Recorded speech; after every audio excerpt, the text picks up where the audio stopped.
You're listening to ADHD Support Talk. ADHD Support Talk is brought to you by addclasses.com. Visit addclasses.com for free online events and helpful resources today. Well, hello, welcome back to ADHD Support Talk Radio. I'm your co-host, Lynne Edris, and as a productivity coach, I empower professionals to take control of their time and their lives so that they can fulfill their potential and have more time and energy for what matters most to them. I am a woman with ADHD myself, so I have been where so many of you are, where so many of my clients are, and I've come out the other side, so to speak. So I've gone from living in the constant state of chaos and underperformance and overwhelm that so many of us with ADHD know far too well to live a life of more success and fulfillment that I once dreamed was possible. And I know you can share the same success yourself. That's why we're here. You can learn more about me, what I do, and the programs and services I offer at www.coachingadvantages.com. But today I want to talk with you guys about time management, productivity, avoidance, and procrastination. And if you're not happy with your time management, but you don't consider yourself someone who procrastinates, please stick with me. This episode is especially for you. Most people who come to me are looking for help with time management, efficiency, and productivity in one way or another. So my clients tend to be very busy, hardworking people, just like you guys, who are grinding away every day, but don't feel like they have enough to show for their 1,440 minutes each day. And while some of my clients consider themselves master procrastinators and are very much aware of how much time they spend actively not doing the things that they intend or need to do, other clients who might not identify themselves as procrastinators attribute their struggle with follow through to having too much on their plates, not having solid systems, or having difficulty managing competing priorities and demands. Either way, they're struggling to accomplish what they intend, when and how they intend to do it. So the end result is largely the same: feeling ineffectual, feeling unfulfilled, and feeling like a hamster that can't get off that wheel. So whether you find yourself on the master procrastinator end of the continuum, on the crazy, busy, overworked doer side of things, or somewhere in between, you really can take control of your days and accomplish what you intend more easily so that you have more time and more energy for the things that matter most to you. So I want to share some surprising information, some stats I've come across about procrastination. Studies show that the average adult wastes more than 25% of their workday procrastinating. That's an average of more than 2 hours out of the workday, 10 hours a week. And that's just at work. In one study, a 2019 survey of over 2,000 workers, participants recorded wasting an average of 2 hours and 9 minutes of their 8-hour workday doing the following things: 28 minutes messaging on their phones, 20 minutes daydreaming, 18 minutes gossiping, 16 minutes on Facebook, 15 minutes reading the news, 9 minutes online shopping, 9 minutes lingering in the restroom. I don't know why that makes me laugh, but it does.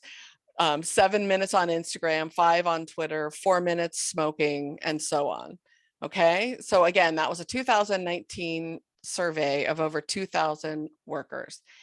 Now for some context. Like, remember, these are not studies focused on those of us with ADHD. So I am absolutely 100% certain that those numbers would be much, much higher for our population, right? Only 20 minutes of daydreaming? Sure. And of course, our struggles are definitely not limited to our time at work. But just for argument's sake, even if it were just 2 hours a day or 10 hours each week during your work time that you procrastinated, delayed, or put things off, that still adds up to a whopping 40 hours each month. That's 40 hours each month spent on overt, obvious, conscious procrastination. Imagine what you could do with an extra 40 hours each month. But again, that's just what we acknowledge as procrastination. So if you don't consider yourself a procrastinator, this next part may surprise you. Typical garden variety procrastination is usually not that hard to spot, right?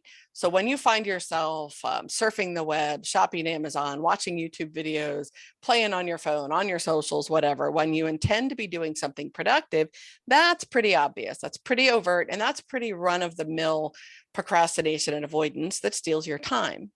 But there are other ways that we lose time, and that overt procrastination isn't the only way. So procrastination isn't always what it seems. There is a much more insidious time thief that many of my clients don't recognize, and it doesn't show up in any of the studies I've seen. So it's much sneakier, it's much harder to beat because it's stealthy, it's subtle, but it may be even more impactful than that classic kind of overt kind of procrastination. It's tricky, again, because many of us don't see it for what it is, and I call it productive avoidance.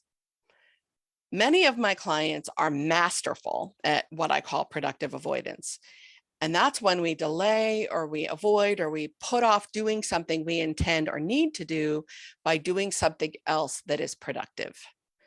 Productive avoidance is when you choose to do something else instead of the thing you know you need or intend to do, whether or not it's a fully conscious or a barely conscious choice. So productive avoidance, again, it's much more insidious, it's much sneakier, and for most of us, it's more problematic. So when you see something on your to-do list and automatically pass it over to do something else, that's productive avoidance. Sometimes it's a little more conscious than other times. So you might think something like, I don't have the time or the energy to do that thing right now, and you jump to something else. That's still productive avoidance. And if we're not aware of our own patterns and we don't have really clear strategies and systems in place for planning and giving our days direction, it's even much sneakier. Many of my clients are floored when I help them realize what's happening, because busyness is another form of productive avoidance. So here's how it might look. Say you have time blocked out on your calendar for an important thing that you intend to take care of. And you think to yourself, oh, I'd better check my email or my Slack messages or whatever real quick before I start. And you immediately start reacting to dealing with whatever you find there, and then run out of time to do the thing you scheduled. And then you tell yourself that you just can't do all you have to do, or that you're too slow at email or whatever. That's one way it shows up. Or maybe you see something on your to-do list that suddenly feels more important than the thing you intended to do, right? And you decide to take care of that thing. I'm using my quotey fingers, you can't see, real quick, okay? But it takes much longer than you thought, or it leads to something else you, quote, need to do. And you run out of time to do the thing you scheduled. And you tell yourself that it was just one more example of having too much on your plate and things taking longer than you think. Or you're not sure where to start on the thing. So you just go to, just Google blank, real quick. I'm going to Google whatever, real quick, again, with my quotey fingers. But you keep searching and searching for the thing you, quote, need to help you make some progress, and you run out of time to do the thing you scheduled.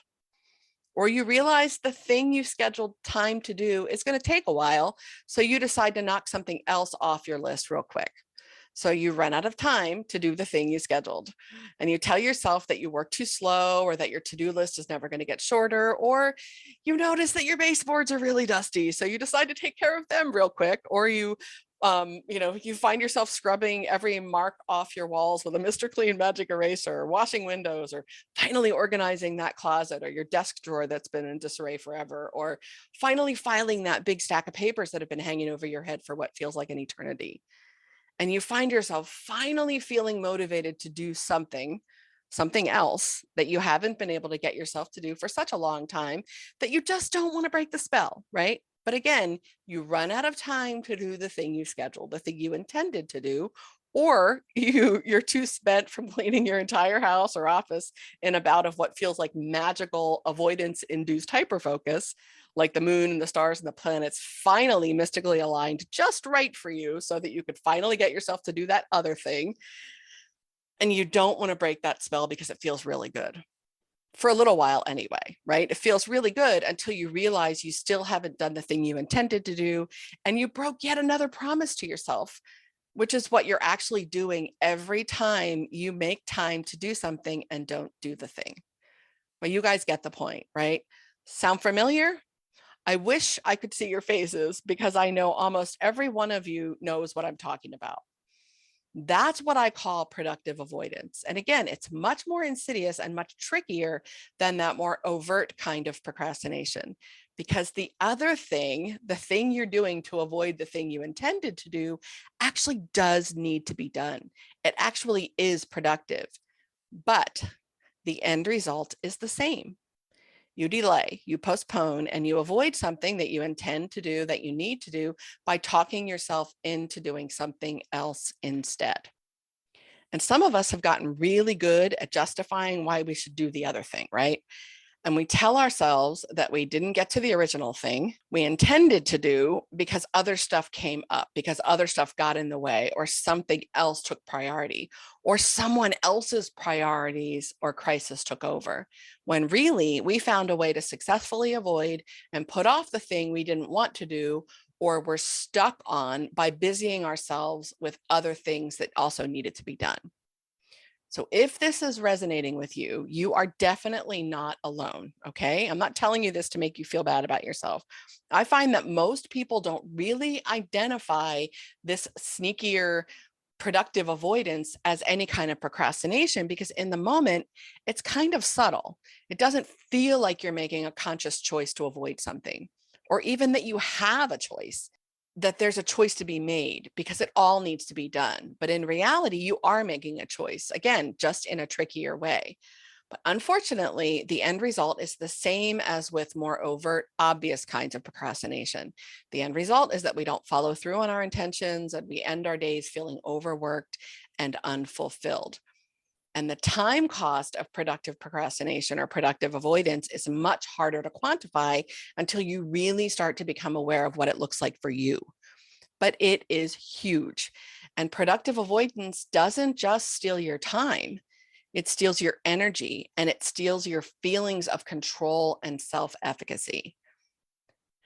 It may surprise you to know that procrastination of any kind, including productive avoidance, is almost always more about managing our emotions and our habitual behavioral responses to those emotions and feelings than it is about actually managing our time. So the root cause of productive avoidance or any kind of avoidance is the same as any other kind of procrastination. It's because what's going on between your ears, your thinking, has gotten in the way of your follow through. And it gets in your way of doing what you intend to do when you intend to do it and keeping you from showing up as the person that you are meant to be and person you really are deep down. So any kind of avoidance, any kind of delaying, no matter how it shows up, is just a behavioral pattern that we develop over time to get out of an uncomfortable feeling. Feelings like overwhelm, confusion over not knowing where to start or how to approach something, feelings like boredom or dread or fear, right? When we avoid the thing that's causing those uncomfortable feelings, for an instant, those uncomfortable feelings are gone. So in the moment, that avoidance actually works and it becomes a pattern that we often don't even recognize over time. But it all starts with what's going on between your ears. That's the root of so many of our struggles. And it's essential to address what's going on between our ears that's getting in our way, because if we don't, no amount of strategies or tips or tricks or hacks or systems or tools are going to help us for the long run if we don't get what's going on in our heads out of our own way. It's, I always say, the toughest nut to crack for most of my clients, but it's the most important nut to crack. Superficial solutions won't help you until you address your thinking and your perspective and those patterns for good. So I hope I've given you guys a different way to think about your productivity and the way you manage your time.